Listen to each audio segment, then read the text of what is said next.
Army chief کی تعیناتی کے بعد عمران خان نے ویڈیو پیغام جاری کر دیا۔ عوام اپنے حقوق اور انصاف کے لیے باہر نکلیں۔ ہم آپ کو ایک اہم خبر دے رہے ہیں کہ نئے آرمی چیف کی تعیناتی کے بعد عمران خان نے آزادی لانگ مارچ کے حوالے سے ویڈیو پیغام جاری کر دیا ہے کہ عوام اپنے حقوق اور انصاف کے لیے باہر نکلیں۔ آگے بڑھنے سے پہلے آپ +9 نیوز کو سبسکرائب کر لیں تاکہ آپ کو تازہ ترین، دلچسپ اور معلوماتی نیوز بر وقت ملتی رہیں۔ بسم اللہ الرحمن الرحیم۔ ایاک نعبد و ایاک نستعین۔ میرے پاکستانیوں، 26 نومبر ہفتے کو پنڈی میں 1 بجے میں چاہتا ہوں کہ آپ سب شرکت کریں میری حقیقی آزادی کی مارچ پہ۔ حقیقی آزادی ایک قوم کو تب ملتی ہے جس قوم میں انصاف ہوتا ہے۔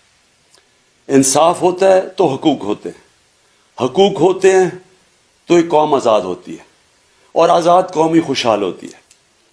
تو ہم سب اس مارچ میں شرکت کریں گے سارے ملک کو پیغام دینے کے لیے کہ یہ قوم اب تب تک چپ کر کے نہیں بیٹھے گی جب تک ہم حقیقی طور پہ آزاد نہیں ہوتے۔ میں اس حالت کے اندر آپ کے لیے آ رہا ہوں، اور آپ نے ہفتے کو پنڈی میں میرے لیے پہنچنا ہے۔ پاکستان زندہ باد۔ اب تک کے لیے اتنا ہی، دیکھتے رہیے +9 نیوز۔